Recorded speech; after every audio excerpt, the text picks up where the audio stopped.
a sua humilhação. Ele sair da posição que ele estava. É o que nos choca, né? É o general, ele largar aquela farda, ele tirar a farda, ele botar uma camiseta e ele se abaixar junto com o soldado para esfregar um vaso. É muito mais estranho do que um soldado colocar a farda. Sabe, o inverso do Jesus é muito perturbador. Ele foi o cara que largou aquela grandeza toda para limpar o chão da parada. E a gente não dá valor a isso. A gente olha o fato de, caraca, ela Jesus subindo na última palavra lá, ide por todo mundo. Ela subiu, ele atravessa a parede. Viu? Ele tava lá, salão fechado, o que aconteceu? Ele apareceu! Sabe, a gente fica muito bestificado com a transcendência da divindade enquanto aquilo que é poderes fantásticos. A gente é muito Marvel, é muito DC, né? A gente fica vislumbrado com os poderes mágicos de Jesus e tal. E será que a gente saca o lance ao reverso? Os anjos lá, meu Deus, você viu? Ele lavou o pé. Acho que os anjos lá devem estar olhando assim, a gente olhando assim, a gente olhando ele subindo e os anjos olhando ele descendo. Tipo assim, nossa, eu não acredito. Ih, cara, ele chamou Judas de amigo, os anjos assim, tipo... Mas ele vai pegar ele, como é que fica isso? E a gente assim, né, olhando para ele subindo, né, que nem o que os anjos falam, né? Já viu o que os anjos falam, né? Eles falam assim, varões, vocês estão aí achando um absurdo ele tá subindo, mas do mesmo modo que tá subindo ele vai descer. Então parece que os anjos também, de alguma forma, né, quando eles descem para glorificar, eles descem para glorificar a encarnação. O que eles falam? Glória, glória, glória a Deus nas alturas e paz. Alguém conhece aqui cantada de Natal? Gente, meu Deus do céu. Então, assim, eu acho que os anjos devem ter ficado profundamente perturbados quanto à encarnação. É perturbador. O diabo deve ter ficado perturbado quanto à encarnação. O diabo ficou mais perturbado. Ele quer mostrar poder. Ele já é perturbado. Ele já é um perturbado, né? Ele ficou mais perturbado ainda. Tem aquela série que tá rolando na Netflix, Lúcifer, né? Eu tenho alunos que estão gostando do diabo por causa dela. Ele é bonzinho. Ele é bonzinho. Cara, ele esculachando um pastor, um moleque veio... Professor, aqui, no meio da sala de aula, aqui. Olha o Lúcifer aqui com o pastor. Aí botou ele e um padre, um pastor lá. E ele esculachando o padre, porque o padre tava falando assim, o diabo é mau, ele está ao seu derredor. E esse Lúcifer da série, isso aí deve estar certo. Assim, tipo, eu tô ao derredor. E ele é o perturbador das vossas almas. Aí o diabo boladão, não faço isso tudo não, vocês já são muito bons nisso, não sei o quê. E esse cara, ele tá gostando do diabo. Olha, eu tô vendo as adolescentes transformando o Lúcifer da série em crush. Elas estão crushando de Lúcifer, tá ligado? Eu gosto do Lúcifer, cara. Você vê muita gente agora e você vê páginas na internet de memes pagão. É uma página tipo assim, distorce totalmente o diabo. Essa página é mó estranho, tipo assim, porque vocês acham tanto que o Lúcifer fez alguma coisa como se fosse o revolucionário, que ele fechou muito bom para os oprimidos. Sim, cara. E ele falando de Lúcifer Lenin, né, cara? A galera falou sobre Lilith, tipo assim, uma mulher que veio antes de Eva, mas porque ela quis ser independente, ela foi jogada no inferno. Cara, tu vê, gente, primeiro que tu já começa a viver, gente, tu já fica cheio de gente acreditando nisso. Começa daí. Sobre isso, já começa daí. E segundo, todo mundo que a galera falando, Lilith melhor que Eva e tudo mais, porque ela é independente, ela é empoderada. Gente, absurdo. Falaram isso, melhor demônia. Falaram isso, melhor demônia. Cara, tava nessa discussão. Cara, explicar pra ela que ela era louca, eles estavam enfiando isso na cabeça dela. Eu tô complicado. Ficando comigo, é a bala de maçã verde. É a bala de maçã verde. Pra mim é a bala de maçã verde.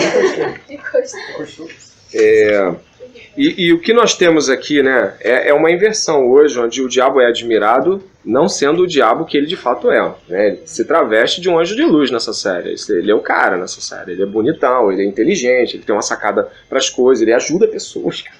O diabo nessa série. Quer ser bom, e ele quer largar aquele negócio do inferno. E os outros anjos ficam assim, cara, vai ser mal. Tipo, os anjos são os maus, né? Tipo, os anjos oprimem ele para que ele possa... E ele tá se libertando, Ele tá numa sacada. Ele se converter aquele diabo. É como se fosse um patrão mau. Que aquele anjo vem falar. É que o pai quer que ele cumpra o papel dele, né? O papel de Como se diabo. fosse um teatro. Isso aí. Gente, eu não tô fazendo apologia série, não. Tem umas cenas lá que eu não vou ver mais série, não. Eu vi um capítulo só, tinha umas cenas de sexo picante lá, não vou ver, não, tá? Mas aí eu tô te dizendo só porque é o que rola, é o que a galera vê, e a gente tem que entender cultura. E aí, qualquer um de nós que queira falar pra esse tempo tem que entender esse tempo. Entendeu? Ou você... inclusive vai ser essa palestra que eu vou dar aqui, ó, Igreja e Cultura, como comunicar o Evangelho no mundo em que vivemos, vai ser sobre isso. Os 3 pilares vão ser Evangelho comunicável, contextualização e tensão da sociedade atual. Então, assim, sugiro que você possa vir... Hã? É de sábado. É de sábado, tá? É segunda, não vai? Vai ser... Palestra. Ah, que susto! Eu Não, falei... tô falando da segunda palestra, vai ter 2, não vai? Vai ser a primeira, minha. Ah, não foi a primeira, não, tudo precisa. Eu vou ligar pro moço. Seu Arebes. Falar com ele, né? Bom, vai ser muito bom se você achar que é bom falar com cidade, cultura e conteúdo. Vai ser assim, eu vou falar de Evangelho, tô anunciando aqui pros íntimos, né?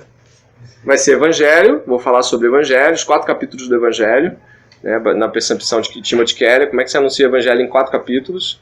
Depois, legal. E a contextualização, ou seja, o que é contextualização? Existe um equívoco quanto a isso, que você vai saber no dia, claro, vai saber agora.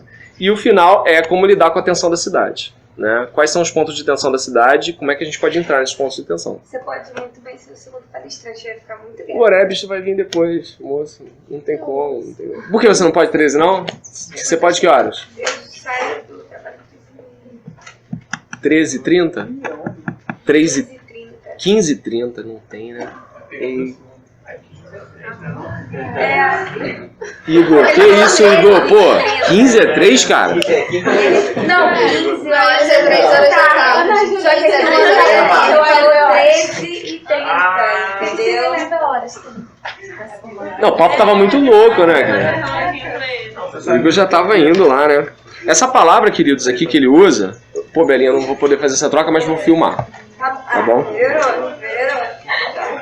A palavra que a gente encontra muitas vezes de muitas maneiras, também é interessante, como a gente está fazendo uma exegese, que é um estudo minucioso, é interessante porque a ideia é polutropos, em grego significa trabalho que foi bem feito, concluído, mas estava inacabado. A palavra é um paradoxo, ela indica algo que foi concluído, mas que não foi concluído ao ponto de ser exaustivamente concluído. Então Jesus Cristo, ele conclui o trabalho do Velho Testamento. Compreende o que eu quero dizer? Ou seja, essa fala aqui, ó, muitas vezes de muitas maneiras, é polotropos, que em grego vai dizer o seguinte, foi completado, mas foi completado ainda não terminado, ainda não acabado. Jesus Cristo, então, ele conclui, ele fecha, ele amarra a sentença acerca do que Deus queria falar. Aí no verso 5 diz assim, pois a qual dos anjos disse jamais, tu és meu filho, hoje te gerei. Então há uma afirmação aqui sobre dizer o seguinte, olha, ele não é anjo, porque Deus nunca disse isso sobre anjo. Entendeu? Deus nunca falou que gerou um anjo. O anjo é criatura de Deus, mas Deus nunca falou que gerou um anjo. Também nunca falou que nos gerou. Então significa o seguinte, pô, se ele nunca nos gerou e também nunca gerou um anjo e diz que gerou Jesus, Jesus não é um ser, digamos assim, comum. Ele é outro, né? Tu és meu filho, hoje te gerei. Aí a segunda parte do verso 5, eu lhe serei pai e ele me será filho. Em nenhum momento das escrituras essa afirmação é condizente com nenhuma afirmação sobre anjo ou humanos. Dá uma olhada aí na Cristo é superior aos profetas em sua pessoa, na folha. Cristo é superior aos profetas em sua pessoa. Em primeiro lugar, é o próprio Filho de Deus, não apenas um homem chamado por Deus. O autor deixa claro de que Jesus é Deus. Ele vai sustentar o verso 1, 3, aí, sendo Jesus a exata percepção do seu caráter. E por meio dele fez o universo, 1, 2. Cristo não apenas, desculpe, pois sua descrição jamais poderia ser aplicada a um homem mortal. O resplendor da sua glória refere-se à glória de Deus que habitava no tabernáculo e no templo. Olha que legal. A palavra aqui, resplendor da sua glória, é aquele brilho todo, aquela coisa maravilhosa, gloriosa, que vinha quando a presença de Deus se manifestava no templo. Então está dizendo que aquilo que eles viam era o resplendor de Jesus. Olha que coisa grandiosa.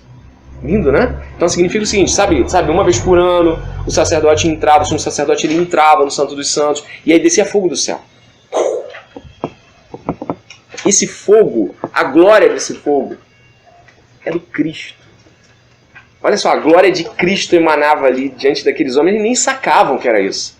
Eles nem percebiam que era isso. Eles não percebiam, não sabiam, não tinha essa revelação. Por isso que é uma revelação completa dentro daquilo que foi proposto, mas inacabada dentro daquilo que seria a revelação final. Compreensível? Então vamos lá. O resplendor da sua glória refere-se à glória de Deus que habitava no tabernáculo e no templo. Só ver, aí tem Êxodo e tal, 1 Reis. Cristo é para o Pai aquilo que os raios são para o sol. Uma boa alegoria até. Da mesma forma como se não pode separar os raios do sol, também é impossível separar a glória de Cristo da natureza de Deus. Achei interessante essa alegoria, né? Eu peguei ela de um pastor chamado Marcelo de Oliveira.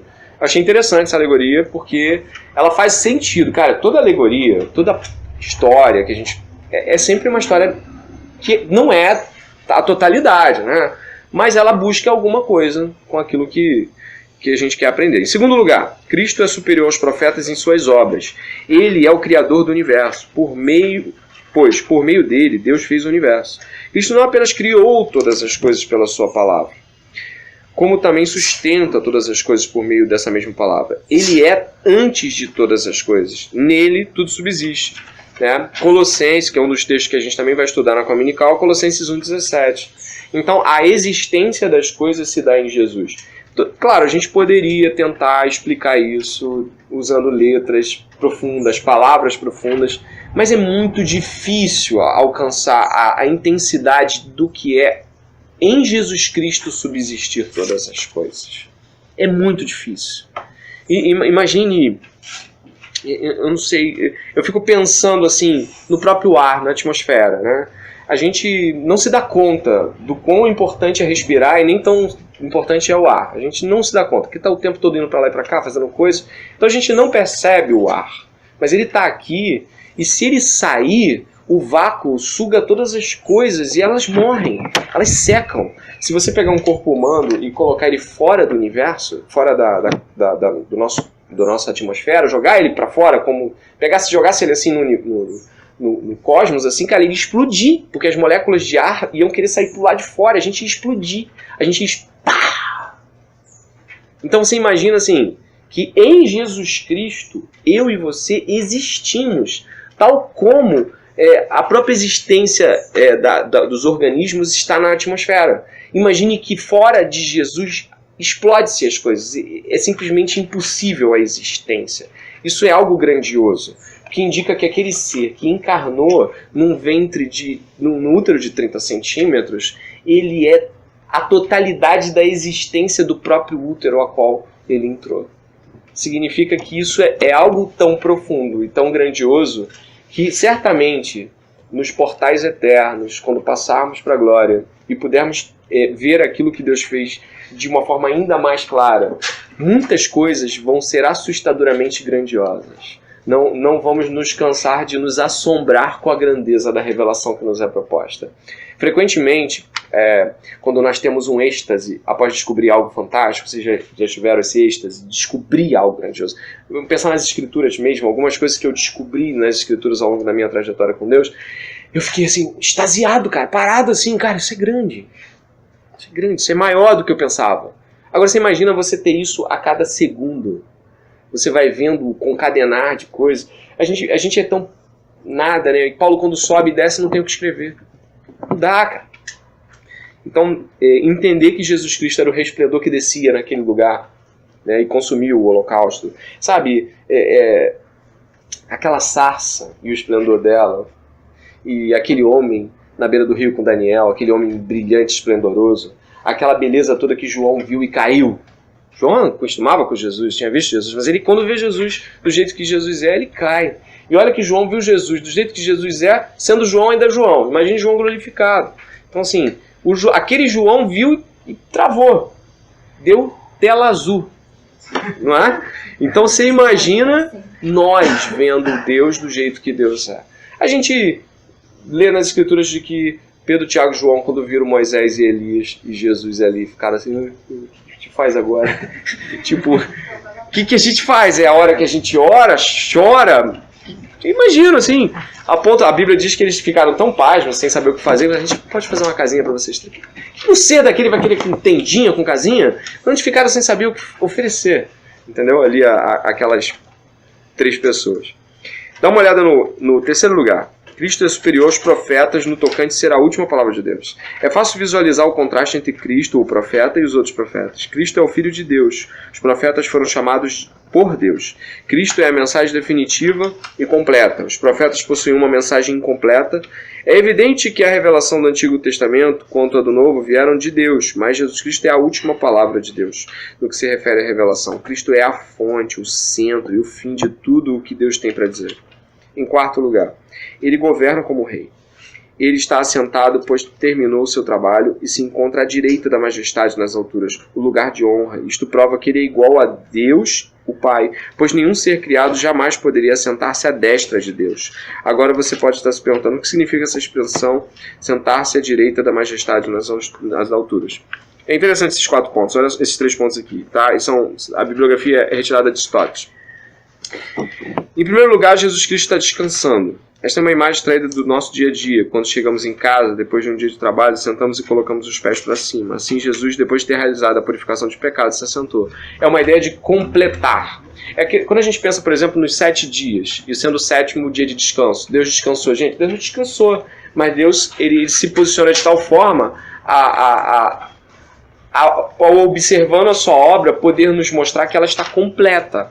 O descansar de Deus não significa que Deus não continua sustentando todas as coisas ou tampouco trabalhando, mas significa um completar. A palavra da cruz, a palavra que Jesus fala, muito conhecida por quase todos nós, é tetelestai. A palavra que Jesus fala na cruz. Ele usa o grego tetelestai, que significa está pago, está consumado. Então, a última palavra de Jesus é está consumado, aí ele morre. Essa palavra em grego é está pago, está completado, está consumado, está finalizado. Significa que o assentar-se de Jesus não é um assentar de descanso, como se Jesus estivesse lá, pô, pai, agora é com o Espírito Santo, deixa eu rolar lá. Não é isso. Jesus continua atuando e sustentando todas as coisas, como o próprio livro de Hebreus afirma. Em segundo lugar, dá uma olhada aí. Em segundo lugar, Jesus Cristo está reinando. Ele está assentado à direita de Deus, o lugar de suprema honra e poder do universo. A partir dessa posição, ele enviou o Espírito Santo no dia de Pentecostes e continua enviando seu povo em missão. Toda a autoridade no céu e na terra já foi dada a ele. Ele fala isso em Mateus 28, 19, 20, 21. Ele vai falar um pouco antes do id, ele vai falar o quê? Toda a autoridade me foi dada nos céus e na terra. E isso é interessante porque a autoridade de Jesus ser dada no céu e na terra é uma palavra que só Deus poderia dizer. Cara, quem é que é homem e vai dizer assim, eu tenho toda a autoridade no céu? Que profeta poderia dizer? Que anjo? Nem o diabo intentou isso, porque o diabo ele quis ser como Deus. Porque ele sabia que não poderia ser Deus. A proposta para Eva é ser como Deus. Você não pode ser Deus, mas pode ser como, ser parecido, ter aquilo que ele tem, enfim, a uma certa medida. Em terceiro lugar, Jesus Cristo está esperando até que seus inimigos sejam colocados em estrado dos seus pés. Hebreus 10, 13. Estas são as palavras de Salmo 100, verso 1, que Jesus aplicou a si mesmo. Nesse salmo, Javé, Pai, diz acerca do Messias: assenta-te à minha direita até que eu faça dos teus inimigos um estrado para os meus pés. O salmo combina duas perspectivas. Ele reina enquanto espera e espera enquanto reina. Essa rica teologia inclui a ascensão, o período posterior no qual Jesus Cristo está descansando, reinando e esperando. Enquanto descansa, ele olha para trás, para o passado e declara que sua obra propiciatória foi consumada na cruz. Enquanto ele reina, ele supervisiona o presente e envia o seu povo em missão. Enquanto ele espera, ele antecipa o futuro, quando seus inimigos serão finalmente julgados e seu reino será estabelecido em toda a plenitude. Amém. Ainda não terminamos, só lemos a folha aqui, mas tem mais 10 minutinhos, onde a gente chega com essa questão cristológica. Jesus Cristo ele é a resposta para todas as Escrituras. Se nós formos pegar os personagens bíblicos, gente, a gente está estudando o Êxodo, Igor, aqui, e a gente tem tido a oportunidade de ter revelações contínuas acerca do aspecto cristocêntrico do Êxodo. Cara, se você pensar, por exemplo, Jesus Cristo também foi quase vítima de um infanticídio, assim como Moisés. Moisés, então, ele é colocado num rio, certo? E nesse rio, que era o Nilo, o rio era considerado um deus, não sei se vocês sabem disso, mas o rio Nilo era considerado um deus. Tanto é que o Nilo era uma ele não somente era um Deus, como ele era uma dádiva dos deuses, e tudo que vinha dele emanava da própria divindade, o rio Deus, né? O rio que...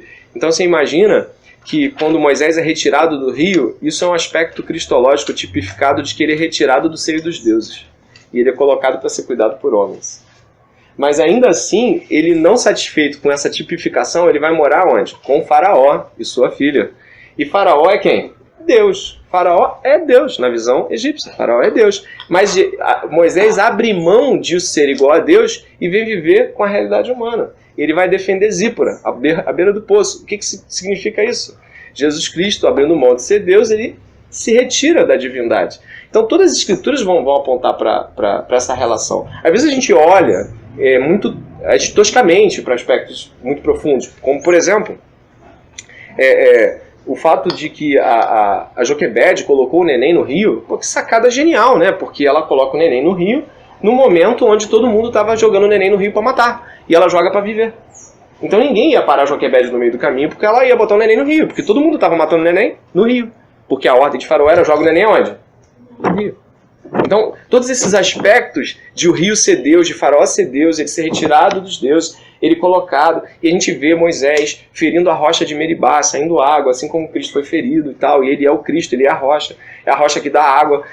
Então, assim, todos esses aspectos cristocêntricos e cristológicos são, às vezes a gente não se importa com eles, não é? O que acontece depois que alguém se converte? A primeira coisa que a igreja fala é, vamos te batizar, não é isso? Você está convertido, agora você vai para as águas do batismo, porque essas águas simbolizam a sua morte e ressurreição em Cristo. Gente, quando o povo sai do Egito, o povo sai da morte, ele vai para a terra de Canaã e passa pelo batismo no Mar Vermelho.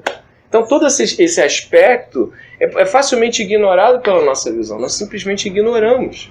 Porque a gente fica com a narrativa, vai ver o Príncipe do Egito, filmaço, para as crianças e tal, eu gosto, minha filha fica lá, fica vendo. Mas onde é que está o Cristo no Egito? Onde é que está o Cristo saindo, né? Do Egito chamei meu filho, vem o Mateus, vai citar, né? Porque Jesus Cristo vem do Egito. De onde vem o povo de Deus? Do Egito. Então, são N aspectos que vão mostrar que a Bíblia, né, eu acho que de todos os personagens, aquele que em termos de história mais parece com Jesus, para minha opinião, é Moisés. Só que Moisés ele tem um eixo aqui, né, e a Tamires e o Igor trabalharam essa questão muito legal aqui com a gente, ele tem um eixo de divindade com humanidade brutal, porque Moisés é o cara que defende o hebreu, não é? Mas ele defende matando. Então assim, Jesus Cristo defende morrendo, e ele defende matando. Significa que em Moisés eu acho que a totalidade da humanidade e a totalidade da divindade, em termos de tipificação, ficaram bem claros, né? Deus se apresenta para Moisés. E aí Moisés vai? Não, Moisés se caga. Que nem a gente. Deus fala vai, a gente não vai. Então eu acho que em Moisés muitas coisas ficam muito claras. E é por isso que Jesus diz que se conhecermos as escrituras do Velho Testamento, de fato vamos conhecê-lo. Os personagens bíblicos vão sendo ricos nessa tipificação. Esther se coloca numa posição entre o rei e seu povo. Esther se coloca numa posição, a rainha Esther, de que ela toca no cetro como o filho toca no cetro do pai, rogando pelo povo. Esther é o Cristo. Esther é o Cristo. Então, e aí você vai vendo assim, caramba, ele é o Cristo, é verdade. E Jó, como é que é Jó? Jó passa por um sofrimento humano, né? Vocês já viram o que os amigos de Jó falam? Você tem pecado. É por isso que você está nessa condição. Aí você já viu Jesus na cruz e os camaradas lá embaixo? Se tu é mesmo filho de Deus, desce daí e mostra pra gente o teu poder. E aí o que acontece é que Jó passa a ver Deus de uma forma ainda mais... Passa um período de ressurreição de Jó. Jó ressuscita após aqueles meses de condição humana deplorável. Davi, da mesma forma. Davi é ungido. Sim, Jesus não foi declarado o Messias logo no nascimento. Tudo quanto é coisa mostrava, e veio pastor, e veio 2 anos. 2 anos depois que veio aqueles magos. Tem gente que pensa que os magos estavam já no caminho. Não, gente, não é assim. As escrituras não falam que os magos vieram logo em seguida. Mas que os magos estavam seguindo uma trajetória de estrela que depois eles chegam. É que a gente vai ver esses altos de Natal, cara, chega todo mundo junto, mano. Chega Herodes, mago, chega todo mundo, mano. 2 tempos Jesus estava crucificado, cara. Eu já fui numa cantata de de Natal que tinha Páscoa junto, cara. Então, assim, foi um diretão, foi tudo junto, né? Jesus nasceu e mal teve tempo de brincar amarelinha, já pá. Mas sobre matar as crianças, ele menciona a idade, né? Tipo, tinha uma certa idade específica. Até 2 anos. Sem ser nascido. Isso é de 2 anos para trás. E essa é uma boa e significada menção do fato de ter 2 anos já, Jesus ter nascido e os magos passarem naquele momento ali de 2 anos. Se não tivermos uma visão clara sobre o Cristo, nós vamos ter um problema muito sério. Porque nossa vida vai ser sobre quem? Sobre nós. A Bíblia vai ser para nós. Nossa vida cristã vai apontar para nós. Eu acho que a gente deveria fazer como João Batista, que depois de apontou para Jesus e disse: eis o Cordeiro de Deus que tira o pecado do mundo, ele tem uma frase fantástica que é: importa que ele cresça e eu diminua. Ele cresça e eu diminua. Então, se nós hoje não encontramos ainda um autor para Hebreus, eu acho que a gente pode ficar com aquele começo da nossa explicação sobre a não existência de autoria. Talvez possa ser porque o autor de Hebreus não se importava de que ele fosse superior e crescesse, e de que o autor de Hebreus diminuísse. Aí, para terminar esse final aqui, eu alicercei mais no capítulo 1 até o verso 4, tá?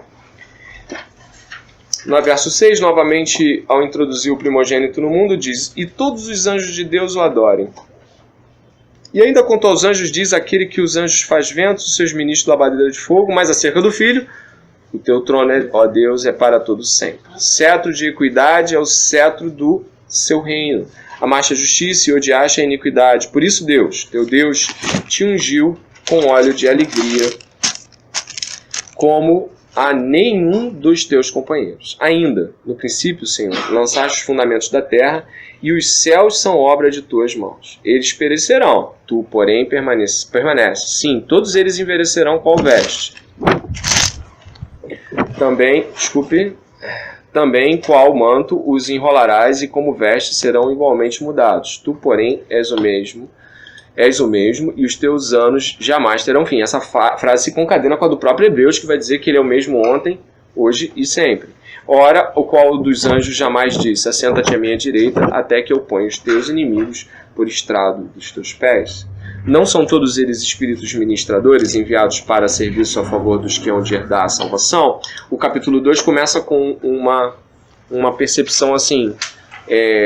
Ele em 2 frases trabalha uma retórica assim brutal. Olha as duas, pra gente terminar aqui. Olha as 2 frases do capítulo 2. Olha a percepção retórica do autor. Depois que o autor contemplou toda essa grandeza, olha o que ele vai dizer. Por esta razão, importa que nos apeguemos com mais firmeza às verdades ouvidas, para que delas jamais nos desviemos. Se, pois, se tornou firme a palavra falada por meio dos anjos, e toda transgressão ou desobediência recebeu justo castigo, como escaparemos nós se negligenciarmos tão grande salvação?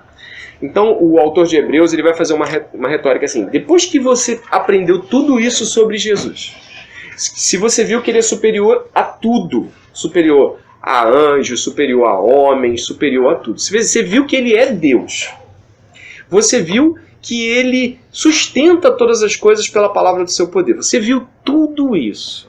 Que ele é a expressão exata do ser de Deus, é o resplendor da sua glória. Você viu tudo isso. E aí agora, você vai dizer: não, Deus, não, Jesus, eu não quero andar contigo.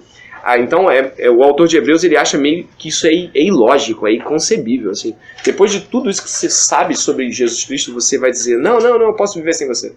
Eu acho que é meio incoerente para o autor de Hebreus pensar que qualquer um aqui que está ouvindo essas coisas só vai dizer: tchau, eu vou viver minha vida, tá? Depois me conta mais sobre esse Jesus. Não, o autor de Hebreus está dizendo assim: olha, você vai viver sobre isso agora.